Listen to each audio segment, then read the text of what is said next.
오늘은 제사장의 거룩한 옷이라고 하는 제목으로 은혜의 시간을 가지고자 합니다. 오늘 설교의 핵심 단어는 옷입니다.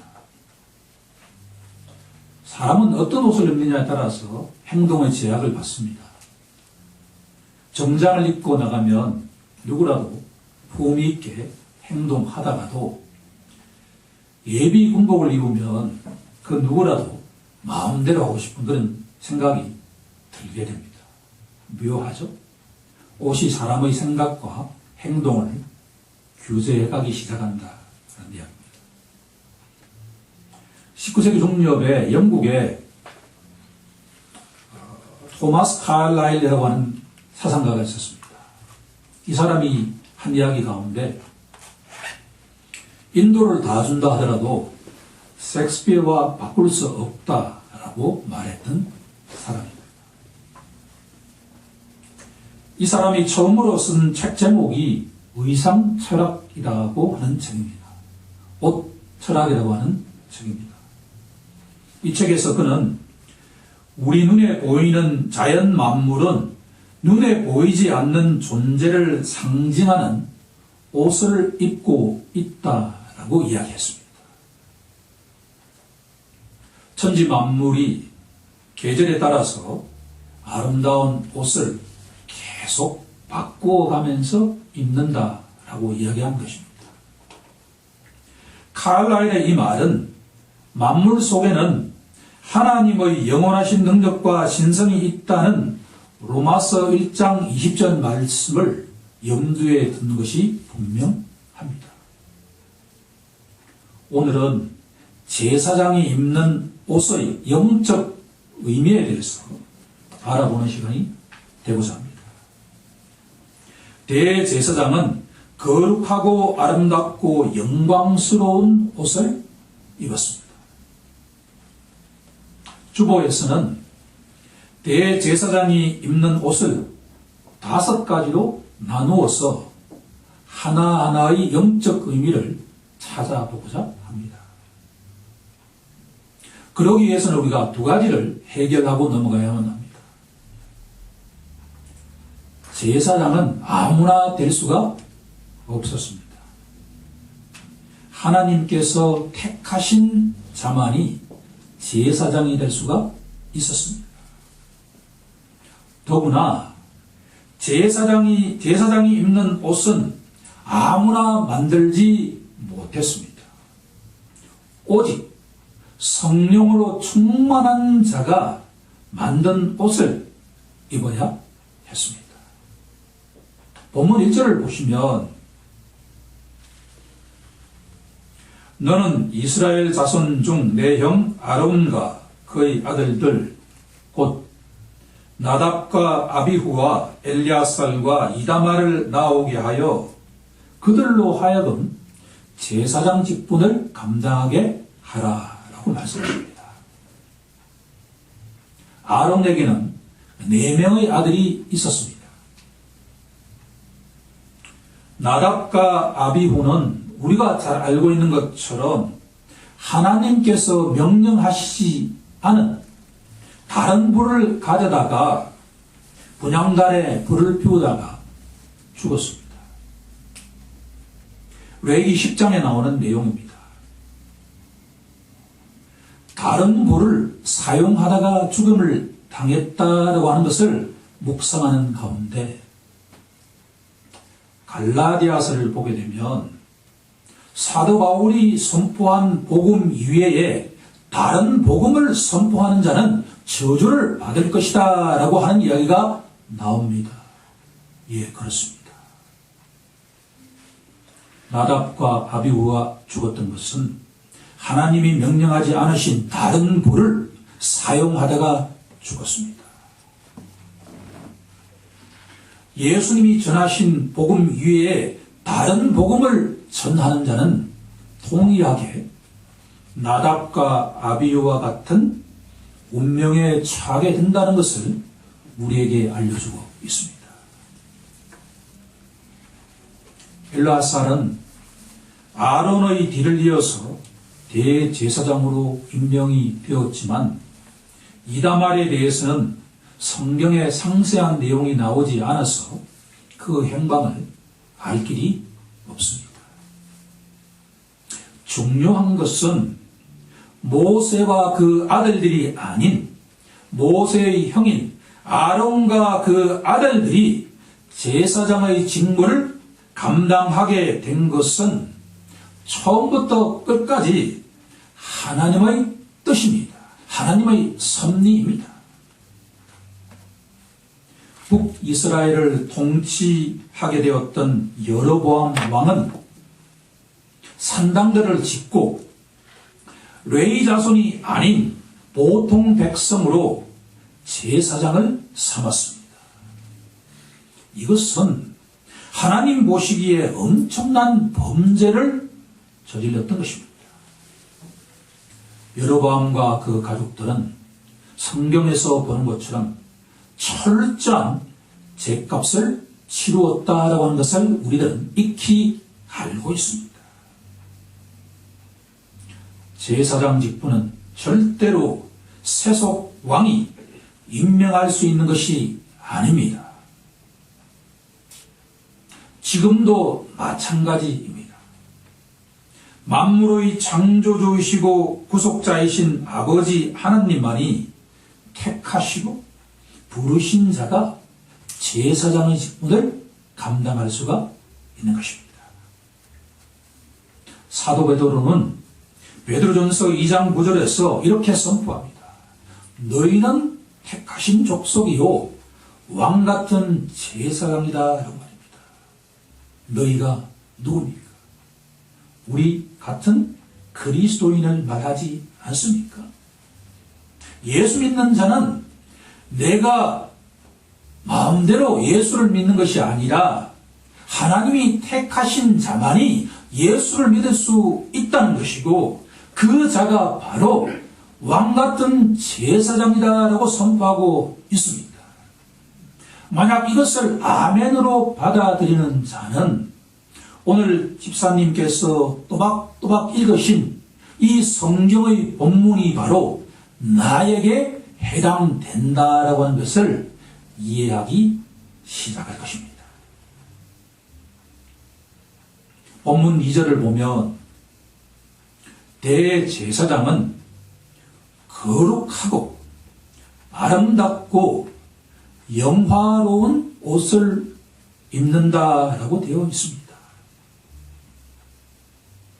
대제사장이 입는 옷이 이처럼 거룩하고 아름다고 영광스러운 옷을 입었던 것은 하나님의 성품을 드러내는 것입니다.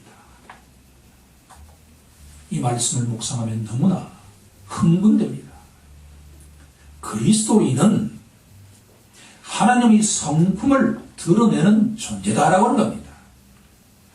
거룩하시고 아름다우시고 영광스러운 하나님의 성품을 드러내는 자가 바로 제사장이다라고 하는 겁니다.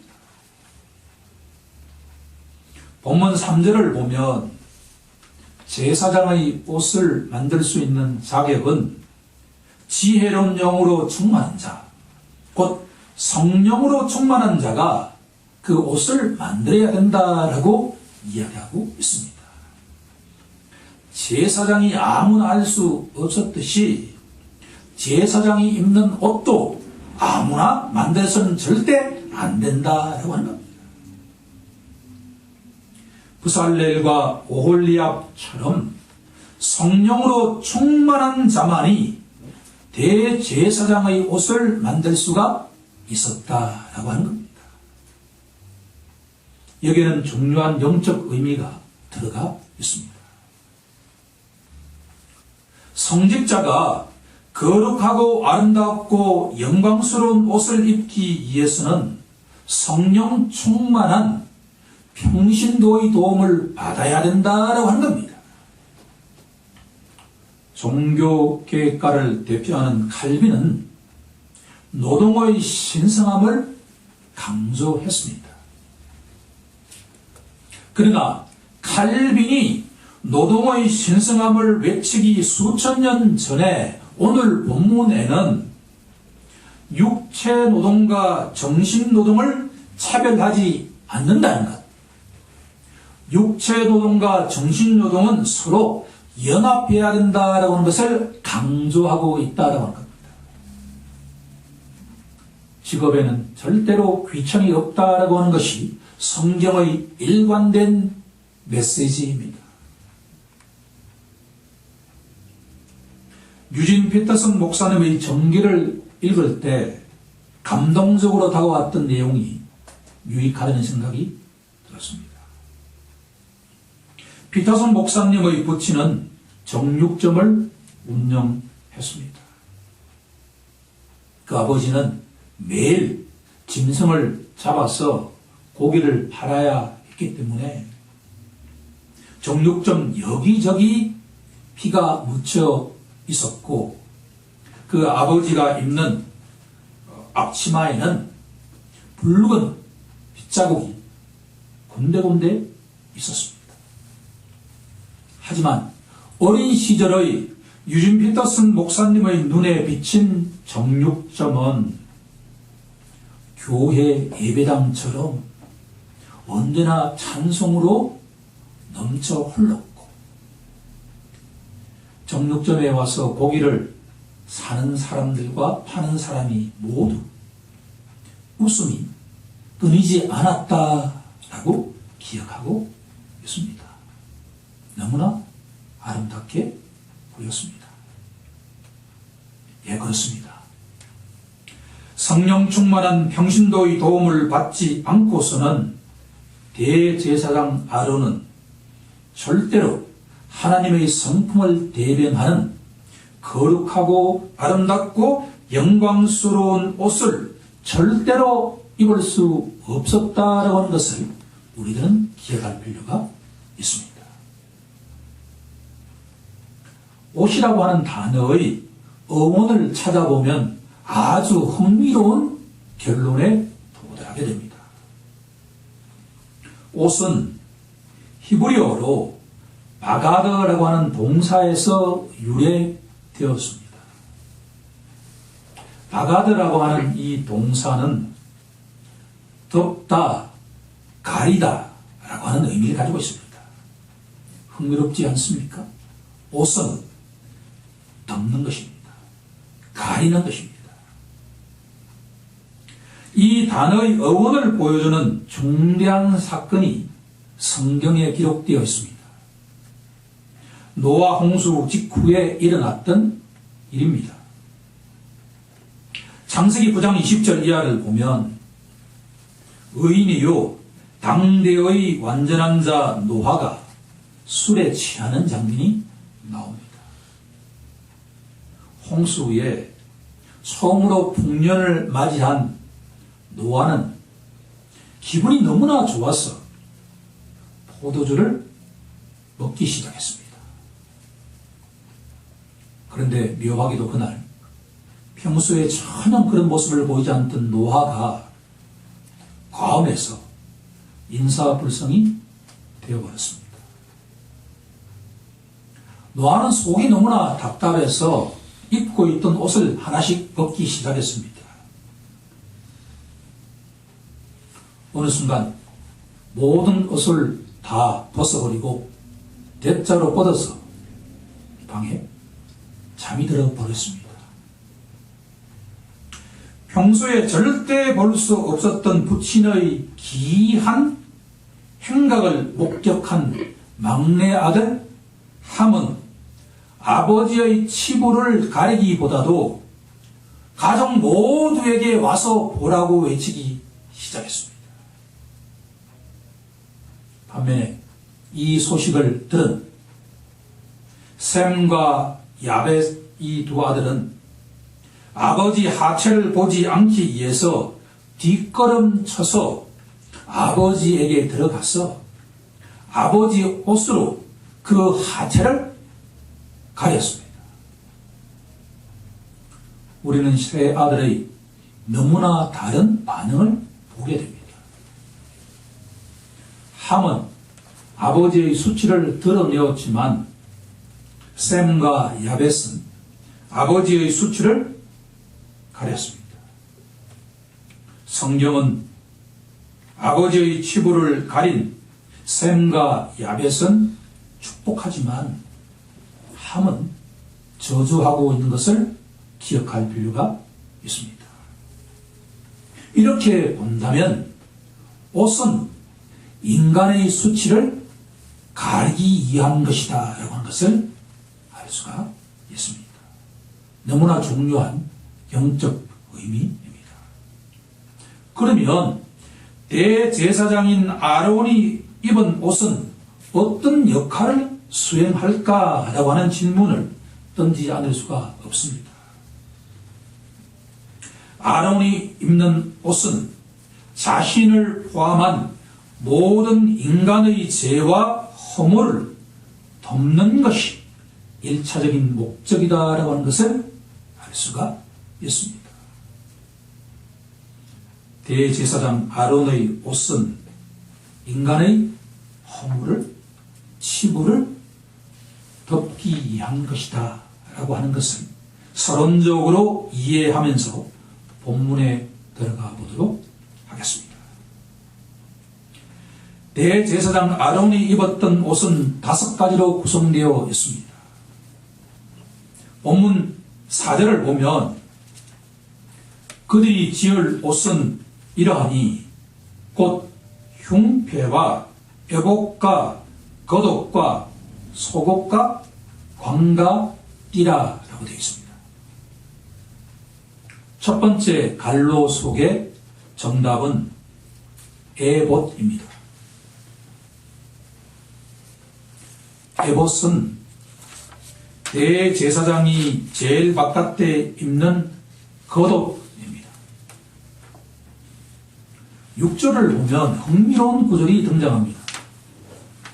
그들이 금실과 청색, 자색, 홍색 실과 가늘게 꼰 뱃실로 정교하게 짜서 에봇을 만들었다라고 되어 있습니다. 쉽게 말하면 에봇은 5가지의 색깔로 된 실로 만들었다라고 하는 겁니다.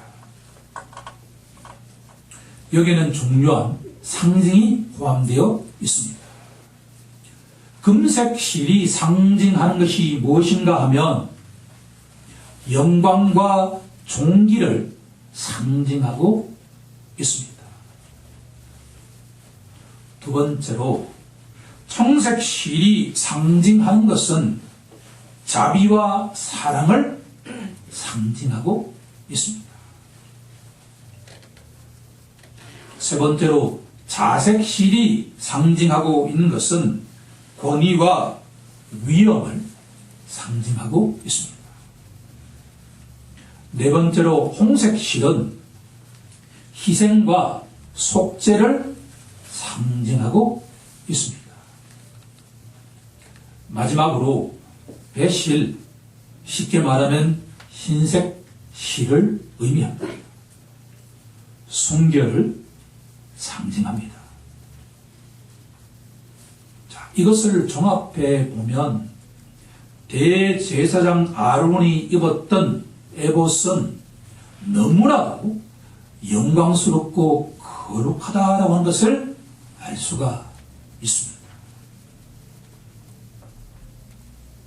그러면 이 대제사장 아론이 입었던 옷이 우리에게 던지는 메시지가 무엇인가라고 질문한다면 바로 큰 대제사장이신 예수 그리스도를 상징하고 있다라고 하는 것으로 결론을 내릴 수가 있습니다.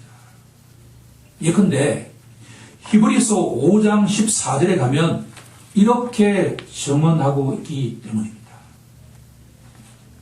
그러므로 우리에게 큰 대제사장이 계시니 성창하신 이 곧 하나님의 아들 예수 그리스도라. 아멘. 에봇은 우리 주 예수 그리스도의 인격과 사역을 상징하고 있다라고 하는 것이 오늘 설교의 첫 번째 중요한 메시지다라고 할 수가 있습니다. 두 번째 갈로로 넘어가 보도록 하겠습니다.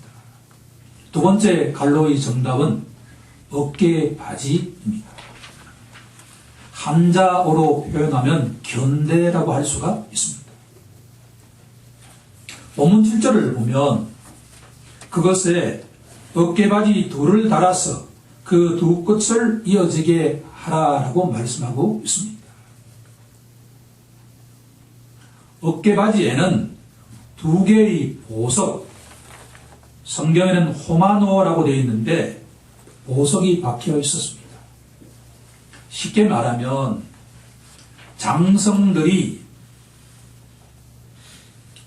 매는 것처럼 왼쪽 어깨와 오른쪽 어깨에 어깨바지가 있었는데 여기에 보석이 박혀 있었다라고 하는 겁니다.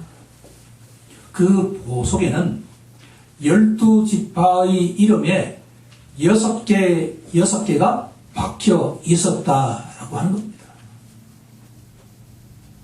그러면 대제사장 아론이 이스라엘 12지파를 대표하여서 하나님 앞에 나아갔다라고 하는 것으로 정리할 수가 있습니다. 성경은 이것을 대표성의 원리라고 이야기할 수가 있습니다. 그러면 대제사장 아론이 왜 12지파의 이름을 갖고서 하나님 앞에 나아갔을까라고 질문한다면 이것은 때가 되면 우리의 대제사장이신 예수 그리스도께서 우리의 허물과 죄를 대속하시기 위해서 아버지 하나님 앞에 나아간다라고 하는 것을 예표하고 있는 것입니다. 세 번째 갈로로 넘어가 보도록 하겠습니다. 흉패입니다. 흉패는 에봇 가슴에 달린 주머니 같은 것인데 길이와 넓이가 각각 한 뼘씩 네모 반듯한 모양입니다. 흉패는 가슴에 네모 반타게 달려있는 것과 같은 주머니 같은 것인데 그 위에 12개의 보석이 박혀 있었습니다. 세 줄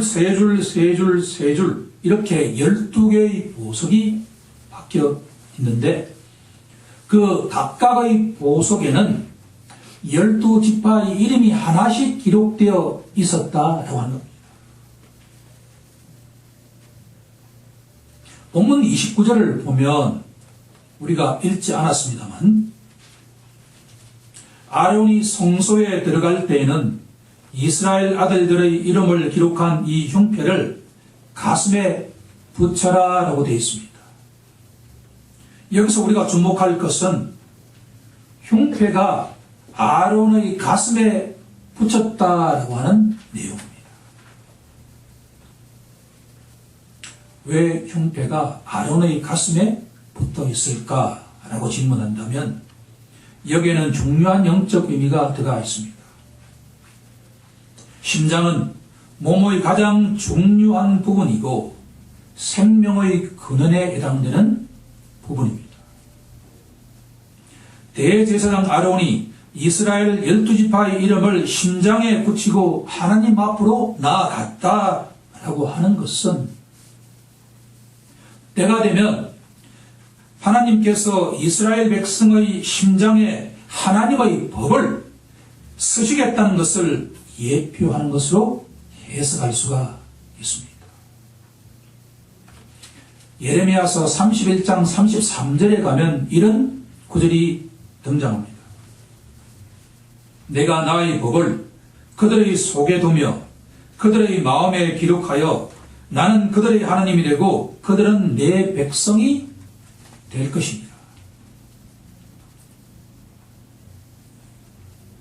하나님께서는 새 언약의 말씀을 대제사장 아론의 흉패 속에 숨겨 놓으시고 계신다는 것을 알 수가 있습니다. 하나님의 말씀을 오묘하다고 하지 않을 수가 없습니다. 우리는 성경 말씀을 읽고 깨달아질 때마다 사도 바울처럼 외쳐야 할 것입니다. 깊도다 하나님의 지혜와 지식의 풍성함이여. 흉패 안에 있는 것이 중요한 의미를 가집니다. 30절에 보시면 너는 우림과 둠빔을 흉패 안에 넣어두라 라고 말씀하고 있습니다. 지난주 우리가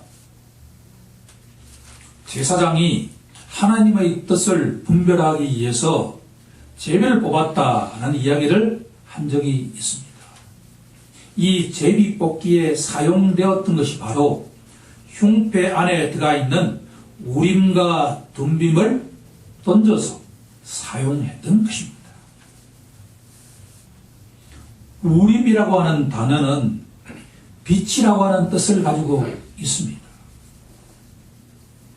둠빔이라고 하는 단어는 완전함이라고 하는 뜻을 가지고 있습니다. 우림과 둠빔은 빛과 완전함이라고 하는 뜻을 가지고 있습니다. 이 세상에 빛과 완전함을 가지고 있는 존재는 누구겠습니까?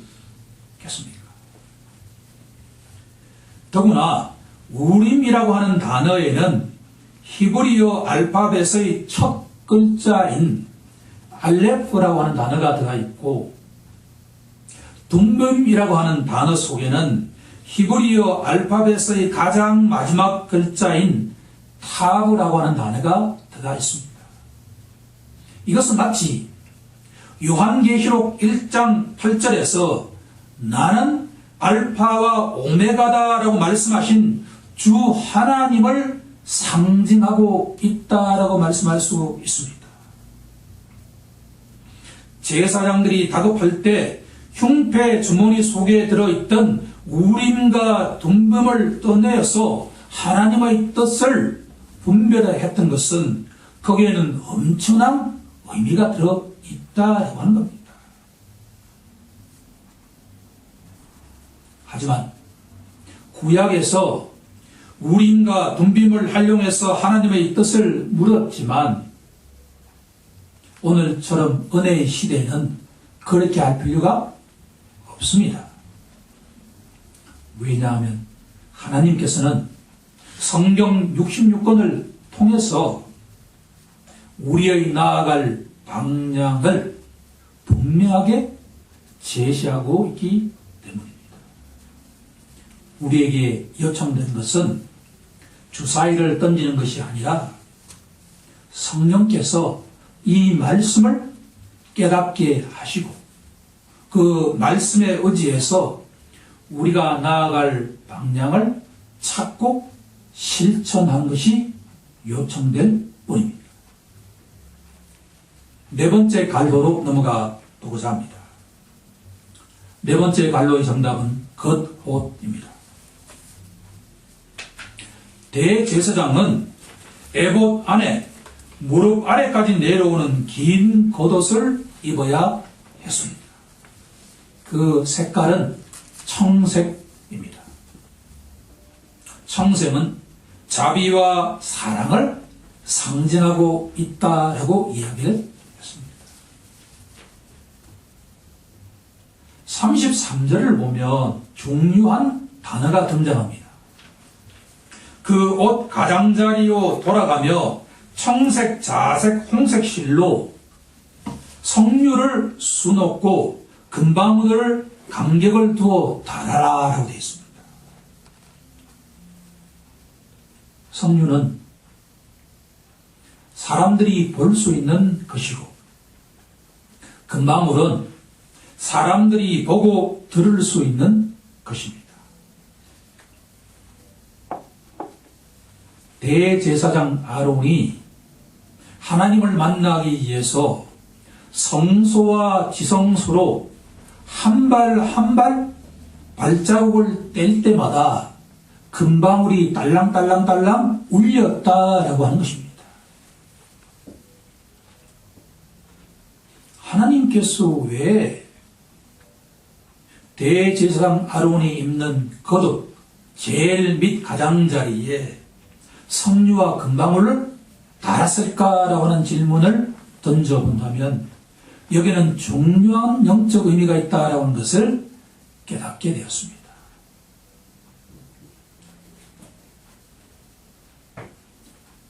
그리스도인들은 세상 사람들 눈에 띄지 않을 수가 없습니다. 세상 사람들의 귀에 들리지 않을 수가 없는 존재다라고 하는 겁니다. 우리는 어디에 가더라도 주님 앞에 나아가는 것이기 때문에 그리스도인들이 나아갈 때마다 금방울이 딸랑딸랑 울리게 된다라고 하는 것을 알 수가 있습니다. 예수님께서 산상수훈에서 너희는 세상의 소금이다, 너희는 세상의 빛이다라고 하는 말씀의 구약 성경적 배경이 바로 여기에서 찾을 수가 있다. 성도가 움직일 때마다 주위 모든 사람들에게 금방울 소리를 내게 된다라고 하는 것을 기억하는 순간에 우리들은 경건한 삶을 살지 않을 수가 없습니다. 너희는 세상의 소금이다. 너희는 대제사장 아론과 같은 제사장의 신분을 갖고 있다라고 하는 것을 우리는 날마다 기억해야만 합니다. 그런 순간에 우리는 좀 더 하나님 앞에 나아간 아론처럼 경건한 삶을 살기 시작할 것입니다. 이제 마지막 다섯 번째로 모자라고 하는 내용으로 넘어가 보도록 하겠습니다. 한자어로 표현하면 간이라고 할 수도 있고 두건이라고 할 수도 있습니다. 대제사장 아론은 모자를 썼습니다. 그런데 이 모자 앞에 패를 하나 붙여야 했습니다.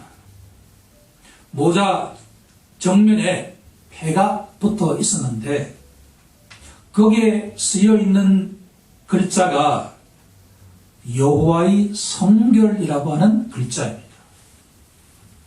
본문 36절에 나와 있는 내용입니다.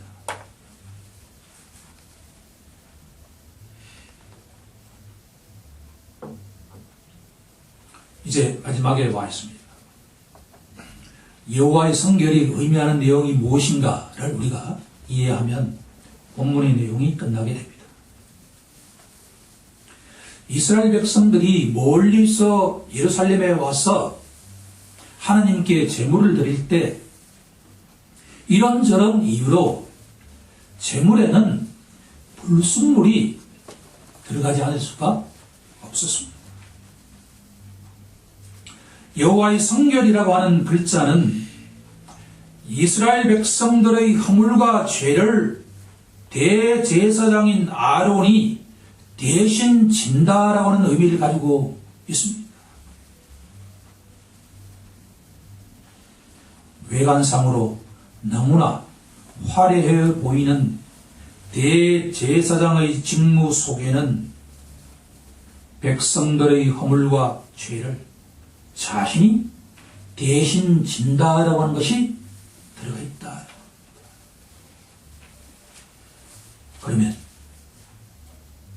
왕같은 제사장인 그리스도인들이 해야 할 역할은 무엇일까요? 남의 허물을 들춰내는 역할을 해야 되겠습니까? 아니면 그 허물과 죄를 자신이 대신 덮는다라고 생각해야 되겠습니까? 우리에게는 너무나 연약한 존재입니다. 하지만 우리의 허물과 죄를 대속하시기 위해서 십자가에서 돌아가신 우리 주 예수 그리스도 그분을 떠올린다라고 생각한다면 여호와의 성결이라고 하는 것이 던지는 메시지를 어렴풋하게 이해할 수가 있을 것입니다. 이사야 선지자는 53장 4절에서 고난받는 종의 모습을 이렇게 증언했습니다. 그는 우리의 질고를 지시고 우리의 슬픔을 감당하셨도다. 이제 말씀을 정리하고 이 설교를 마치고자 합니다. 대제사장 아론이 입은 옷은 거룩하고 아름답고 영광스러운 옷이었습니다. 옷은 인간의 치부를 가리는데 그 목적이 있습니다. 바가드라고 하는 단어를 기억하길 소망합니다. 성경 66권 전체는 옷에 대한 이야기로 시작해서 옷에 대한 이야기로 끝맺고 있다라고 이야기할 수가 있습니다. 첫사람 아담과 하와는 벌거벗었지만 부끄러워하지 않았습니다. 그 이유가 무엇일까라고 자문해 보았습니다. 그런데 놀라운 깨달음을 얻었습니다. 우리 눈에는 아담과 하와가 벌거벗은 모습으로 보일 수 있지만 거룩하고 아름답고 영광스러운 옷을 입고 있었다라고 하는 겁니다. 죄를 짓기 이전에 아담과 하와는 천국 잔치에 들어갈 수 있는 의로운 옷을 입고 있었다라고 하는 겁니다. 하지만 아담과 하와가 하나님께서 금하신 선악과를 따먹는 순간 그렇게도 거룩하고 아름답고 영광스러운 옷은 완전하게 사라져버렸고 수치스러운 모습만이 보이기 시작했다라고 합니다. 성경의 마지막 책인 요한계시록 3장 17절을 보면 라오디게아 교회 교인들이 자신들은 너무나 부유해서 부족할 것이 하나도 없다고 생각했고 자신들은 이 세상에서 가장 화려한 옷을 입다고 생각했습니다. 그런데 하나님 보시기에 그들은 완전하게 벌거벗은 존재로 보였다라고 하는 겁니다.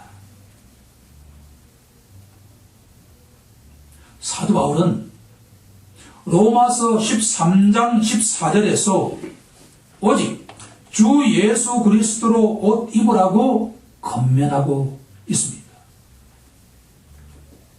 오늘 본문의 대제사장 아론의 옷은 큰 대제사장이신 우리 주 예수 그리스도를 예표하고 있습니다.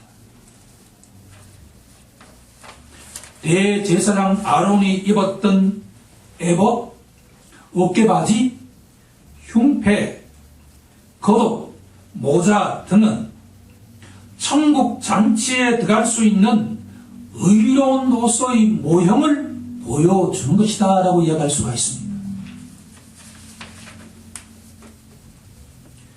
인간이 이 세상에서 아무리 화려한 옷을 입고 있다 하더라도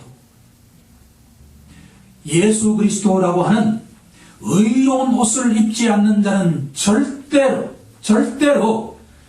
천국 잔치에 들어갈 수가 없습니다. 사랑하는 성도 여러분, 예수 그리스도라는 의로운 옷을 입지 않는 자는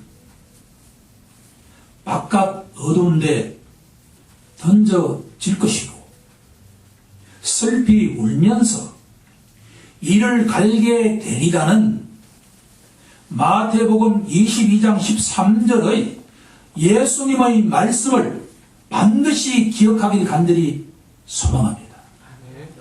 우리 모두 왕같은 제사장으로서 아론이 입었던 거룩하고 아름답고 영광스러운 옷을 입고서 천국 잔치에 들어갈 수 있는 자가 되길 우리 주 예수 그리스도 이름으로 간절히 축원하옵나이다. 아멘.